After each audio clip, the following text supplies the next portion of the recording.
हमारी संस्कृति, हमारी पहचान। यज्ञ, योग, आयुर्वेद सदा रहे हमारे साथ। भारत के प्राचीन ग्रंथों एवं आधुनिक विज्ञान का दिव्य संगम, यज्ञ महिमा।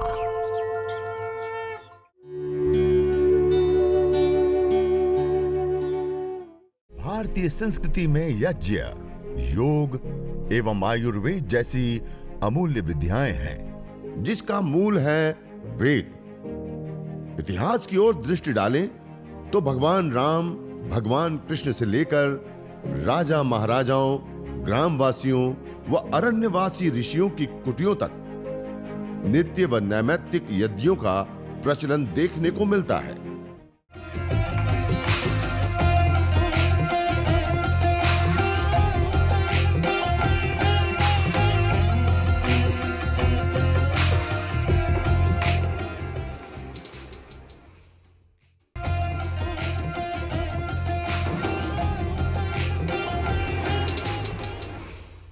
हमने PRI पतंजलि रिसर्च इंस्टीट्यूट में कि कौन से द्रव्य के अंदर कौन से विशेष कंपोनेंट्स होते हैं और वो कंपोनेंट्स किस प्रकार से हमारे शरीर के अंदर कार्य करते हैं, विशेष रूप से उस रोग को शांत करने के लिए आदि के ऊपर विशेष गहन अनुसंधान करने के बाद जो बातें सामने आई, जो तथ्यात्मक बातें सामने आई, जो सामने विशेष जड़ी बूटियां आई, उन जड़ी बूटियों का एक सम्मिश्रण करके हमने एक विशेष यज्ञ चिकित्सा के लिए, रोग के निवारण के लिए मधुमुक्ता नाम से एक डायबिटीज को दूर करने के लिए एक विशेष हवन सामग्री बनाई। उस हवन सामग्री के अंदर विशेष रूप से गुग्गुल, ये मेरे सामने गुग्गुल रखा हुआ है, यह गुग्गुल का प्रयोग मैं कई दिन से आपको बताता हुआ आ रहा हूं कि अलग अलग प्रकार के कई सारे रोगों को ठीक करने के, शांत करने के लिए, दूर करने के लिए त्रिदोष सामक के रूप में इस गुग्गुल को देखा है। पुष्टिकारक, सुगंधिक, रोग निवारक आदि जो 4 प्रकार के सामान्य रूप से हवीर गुणों से युक्त हवीर द्रव्य बताए, वो चारों प्रकार के गुणों से यह युक्त होता है। तो मधुमुक्ता हवन सामग्री के अंदर अर्थात डायबिटीज के निवारण के लिए जो हम जड़ी बूटियों का प्रयोग करते हैं, उसमें यह गुग्गुल विशेष रूप से लाभकारी होता है। दूसरा होता है बिल्व के पत्ते, छुहारा, बिल्व के पत्ते, छुआरा और मेथी, ये सर्वसुलभ सभी के घरों में पाई जाती हैं, हर जगह पे उपलब्ध हो जाती हैं। यह मेथी थोड़ी कड़वी जरूर होती है, लेकिन स्वास्थ्य के लिए बहुत उत्तम होती है। इसलिए आयुर्वेद आदि ग्रंथों में भी कहा है कि आरोग्यम कटु तिक्तेषु, आरोग्य कहां है? कटु और तिक्त रसों में। कटु मानी जिसको हम तीखा रस कहते हैं, काली मिर्च या लाल मिर्च, जिसका उसका टेस्ट होता है, जो तीखी चीजें, जो कटु और तिक्तेषु, तिक्त रस कहते हैं कड़वी चीजों को। करेला है, मेथी है, काली जीरी है, कुछ ऐसी कड़वी चीजें होती, वह भी विशेष रूप से हमें आरोग्य देना। तो ये कई सारे प्रकार के रोगों को ठीक करने वाले होते हैं, लेकिन आज मैं ये विशेष रूप से डायबिटीज के लिए बता रहा हूं। यह मेथी आप लिख सकते हैं अपने साथ साथ, गुग्गुल है, बिल्व पत्ता है, छुआरा है, मेथी दाना है, गुड़मार है। एक गुड़मार मेरे सामने विशेष रखी हुई, एक गुड़मार इतनी, इसका नाम ही गुड़मार है, अर्थात गुड़ मीठापन जिसको हम कहते हैं, और मीठे को मारने वाली अर्थात मधु, शुगर, डायबिटीज को मारने वाली यह औषधि है, विशेष रूप से उपयुक्त होती है। इसकी इतनी सी पत्ती, एक मेरी कितनी छोटी सी एक पत्ती है, उसको भी आप मुंह में डाल करके चबाइए 2 मिनट, और 2 मिनट चबाने के बाद आप मिश्री या कोई भी मीठी चीज आप खा लीजिए, आपको पता ही नहीं चलेगा कि आप कोई मीठी चीज खा रहे हैं, आपका पूरा स्वाद ही चला। इतनी सी पत्ती खाने से इतनी ताकतवर और विशेष रूप से उपयोगी होती है। और डायबिटीज के जड़ मूल से नष्ट करने के लिए आयुर्वेद आदि ग्रंथों में यह विशेष करके गुड़मार, इस औषधि का प्रयोग लिखा गया। ये पूरा ही गुड़ को मारने वाली। फिर ये हमारे सामने दालचीनी रखी हुई है। जैसे मैंने कहा कि ये दालचीनी कई सारे प्रकार के रोगों को शांत करने के लिए भी इस प्रकार, जैसे हवन हमने कर लिया, अब इस दालचीनी को थोड़ा सा घृत से युक्त करके या ऐसे ही आप अंगारों के ऊपर ऐसे रखेंगे, एक मंद सी धुनी उठेगी। और हमने भी परीक्षण करके देखा, ये उठने वाली धुनी को कई सारे प्रकार के अलग अलग बैक्टीरिया आदि को हमने दिया, तो उससे बैक्टीरिया आदि जो होते हैं वो नष्ट हो जाते हैं, दूर हो जाते हैं। और इसकी एक सुरभि विशेष भी आती है और यह हार्ट आदि रोगों के लिए भी उपयुक्त होती है, डायबिटीज के लिए भी उपयुक्त होती है और भी बहुत सारे प्रकार के रोगों को दूर करने के लिए विशेष करके दालचीनी उपयोगी होती है। इसी प्रकार से अश्वगंधा, ये मेरे पास अश्वगंधा रखा हुआ है। अश्वगंधा भी विशेष रूप से डायबिटीज को ठीक करने के लिए लाभकारी और उपयुक्त सामग्री के रूप में एक विशेष रूप से देखा गया है। इसी प्रकार से नील भी एक विशेष औषधि होती है। हरड़, जैसे दो प्रकार की हरड़ आती है, मेरे सामने ये हरड़ रखी हुई है, एक होती है छोटी हरड़ और एक होती है बड़ी हरड़। तो इस छोटी हरड़ भी यह विशेष रूप से डायबिटीज को ठीक करने के लिए कार्य करती हैं। और इसी प्रकार से गिलोय, गिलोय तो आप सभी लोग जानते हैं, पूरे संसार में आज गिलोय को भारत सरकार ने एक राष्ट्रीय औषधि के रूप में भी इसको दर्जा दिया है और इसको एंटीबायोटिक, एंटीसेप्टिक और भी बहुत सारे गुणों से युक्त पाया गया है। और इसके अंदर जो तत्व होते हैं वह विशेष करके डायबिटीज को भी ठीक करने की शक्ति और सामर्थ्य रखते हैं। और इसके बाद ये रखा हुआ है बहेड़ा, यह बहेड़ा रखा हुआ है। यह बहेड़ा भी विशेष रूप से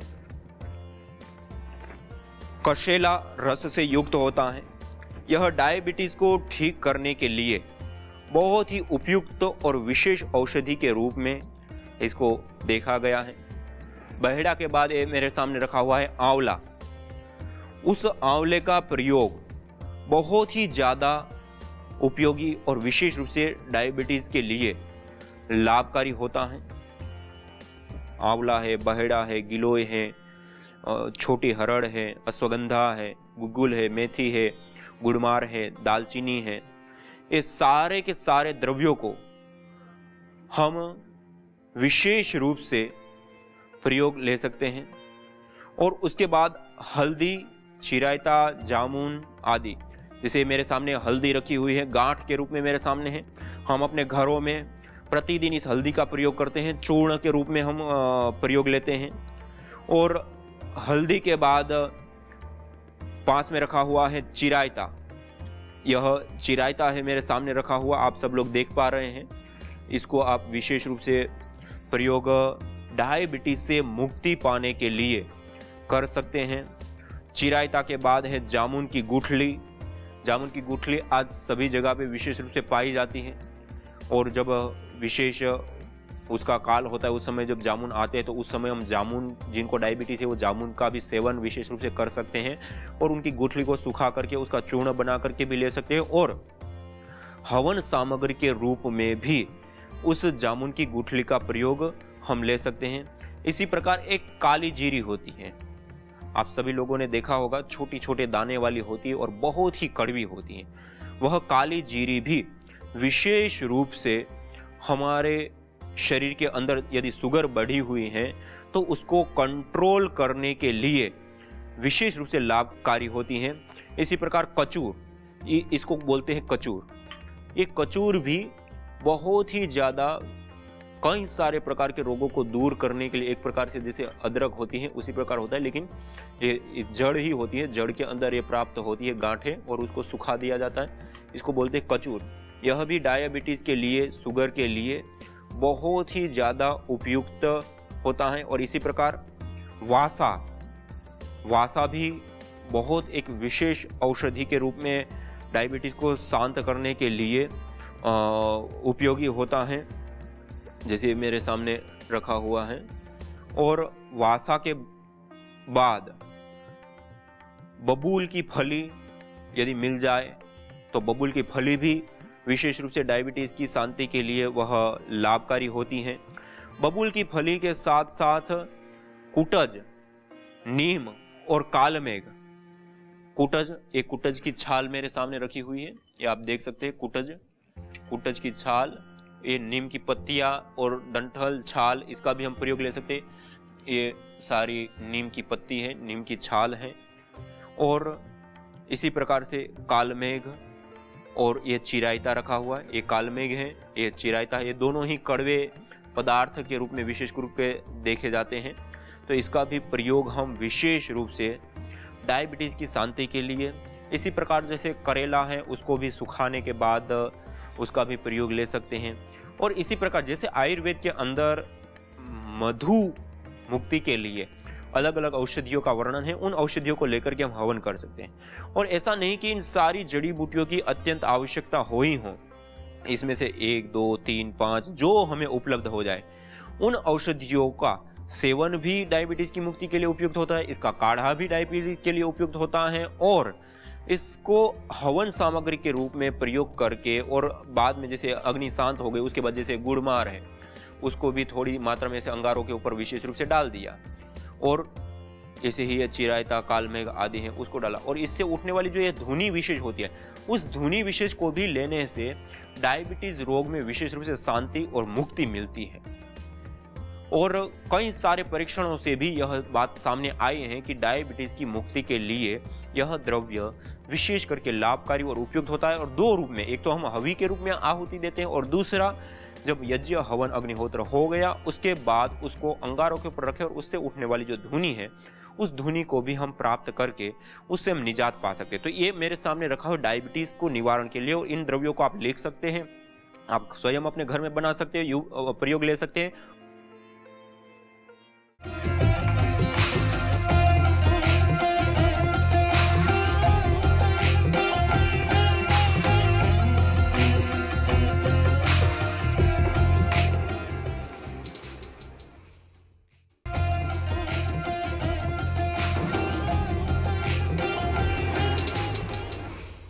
सामग्री के रूप में 4 गुणों से युक्त द्रव्य, पुष्टिकारक, सुगंधित, मिष्ट, रोग निवारक आदि द्रव्य, त्रिदोष सामक जो द्रव्य होते हैं, उन द्रव्यों का सम्मिश्रण करके भी हम इस विशेष हवन सामग्री का हम प्रयोग कर सकते हैं। जैसे पतंजलि दिव्य हवन सामग्री और यह पतंजलि आस्था हवन सामग्री, ये 2 हवन सामग्री ऐसी है जिसके अंदर बहुत सारी जड़ी बूटियों का सम्मिश्रण है, और इन जड़ी बूटियों का प्रयोग करने से, सामग्री का प्रयोग करने से हम सभी प्रकार की सिद्धि को प्राप्त कर सकते हैं। अत्यंत आवश्यक होता है गाय का घी यज्ञ के लिए, विशेष रूप से वो ये गाय का घी लेकर के उसको तपा लेते, गर्म कर लेते। देखो ये मेरे सामने रखा हुआ है, इस प्रकार से पिघला हुआ घी होना चाहिए। पिघला हुआ जो घी है, तपा हुआ जो घी है, वह घी विशेष रूप से लाभकारी होता है। ये आप देख सकते हैं, ऐसा पिघला हुआ घी होना चाहिए यज्ञ के लिए, हवन के लिए तपाया हुआ, गर्म किया हुआ घी होना चाहिए। और यदि ये सामग्री आपके पास नहीं है तो हर घर में चावल तो रहता ही है, ये चावल का आप प्रयोग ले सकते हैं। चावल त्रिदोष सामक आयुर्वेद ग्रंथों में बताए गए हैं, और अक्षत के माध्यम से हमारे शास्त्रों में यज्ञ करने की बहुत बड़ा विधान और जगह जगह पे इसका वर्णन मिलता है कि हम चावल के माध्यम से हवन करें, या सामग्री दूसरी भी बनाते तो उसके अंदर भी अभिन्न हिस्सा होता है यह चावल का, अक्षत होने चाहिए, टूटे हुए ना हो। दूसरा यह काले तिल है मेरे पास रखे हुए, ये काले तिल के अंदर भी भरपूर मात्रा में अलग अलग गुण पाए जाते हैं। इन काले तिलों का प्रयोग हम यज्ञ में अवश्य करें। इसकी एक सुरभि, एक सुगंधी भी विशेष प्रकार की होती है, इसके अंदर एक विशेष तेल भी पाया जाता है, वह तेल भी संयोग वाह के रूप में भी कार्य करता है। जैसे आयुर्वेद में गाय का घृत, शहद और तिल का तेल, इन सबको संयोग वाह के रूप में देखा गया। जिस चीज़ के साथ आप मिला देते हैं उनके गुणों को भी कई गुना बढ़ाते हैं और अपने गुणों को भी खोते नहीं है। और ये काले तिल से हवन करने के लिए हमारे शास्त्रों में काफी वर्णन मिलता है कि खाली तिल से भी हम हवन कर सकते हैं। और इसी प्रकार से यह मेरे पास मिश्री रखी हुई है, इस मिश्री का भी प्रयोग हम विशेष रूप से कर सकते हैं। ये मिष्ट पदार्थ के अंदर इसकी जगह पे गुड़ है तो और अच्छा है, गुड़ का प्रयोग ले सकते हैं। मिश्री है, खांड है, या और भी जो मीठे पदार्थ प्राप्त होते हैं, और छुआरे आदि से लेकर के जो अलग अलग द्रव्य होते हैं, तो उनको भी हम थोड़ी सी मात्रा में मिला सकते हैं। लेकिन यदि अपने पास मिश्री, खांड, बूरा जिसको बोलते हैं, या फिर जो भी मीठे द्रव्य होते हैं, थोड़ा सा मीठा द्रव्य भी हम इसके साथ मिला देते हैं तो और ज़्यादा विशेष करके लाभकारी और उपयोगी होता है। और यह मेरे सामने रखा है गुग्गुल, एक विशेष औषधि के रूप में यह देखा गया है। यह गुग्गुल तीनों दोषों का शमन करने वाला होता है। इसके अंदर पुष्टिकारक गुण भी होता है, रोग निवारक गुण भी होता है, और विशेष करके एक सुगंधी गुण भी होता है। तो सामग्री के अंदर जो सामान्य रूप से कहा गया है कि 4 प्रकार से गुणों से युक्त जो द्रव्य होते हैं उन द्रव्यों का प्रयोग करना होता है, तो उसमें एक गुग्गुल और काले तिल और चावल, ये 3-4 द्रव्य ऐसे विशेष हैं जिसका हम हवन सामग्री के रूप में प्रयोग ले सकते हैं और ये हर घर में हमें पाए जाते हैं। तो इसमें से कोई एक चीज मिल गई तो उससे भी हम हवन कर सकते, 2 मिल गई तो उसका सम्मिश्रण करके हवन कर लिया, और भी चीजें मिल गई तो उसको भी हमने साथ में मिला करके भी हम हवन यज्ञ संपन्न कर सकते हैं।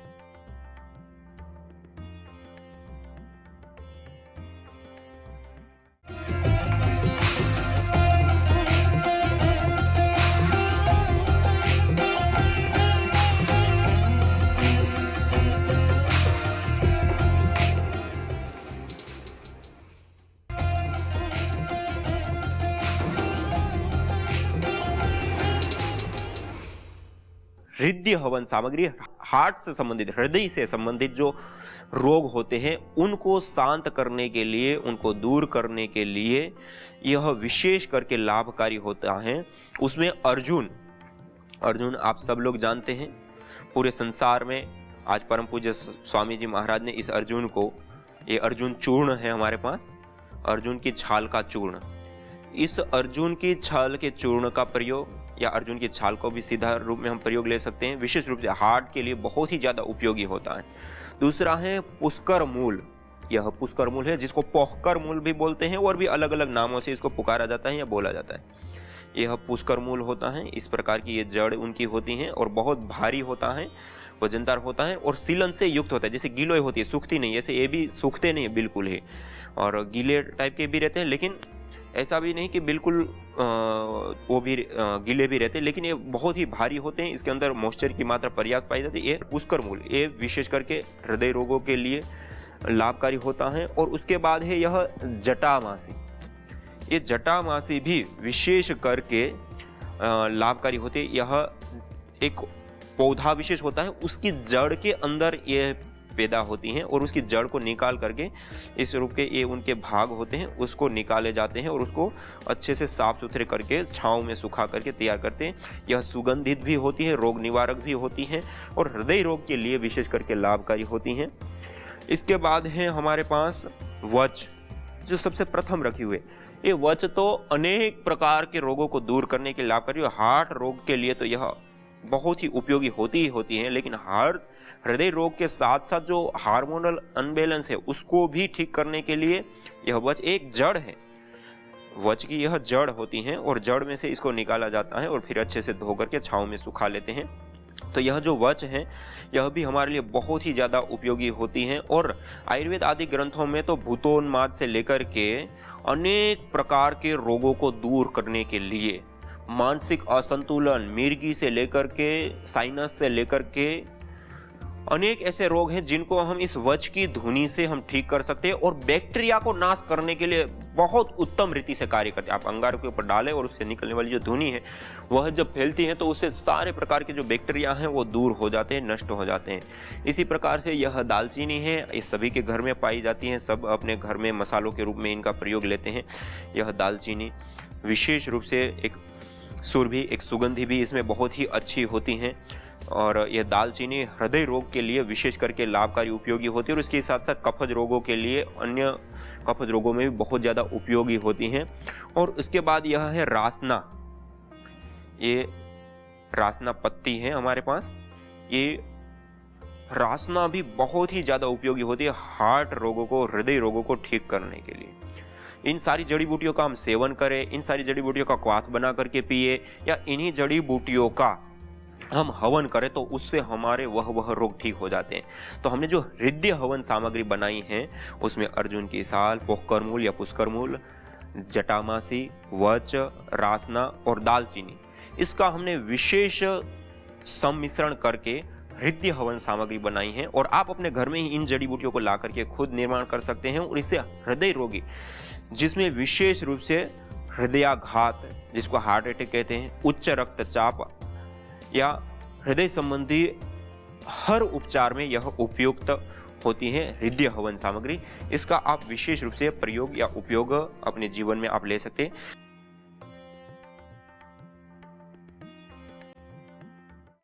यज्ञ भारतीय संस्कृति की मुकुट मणि है, प्रतीक है, मूल है।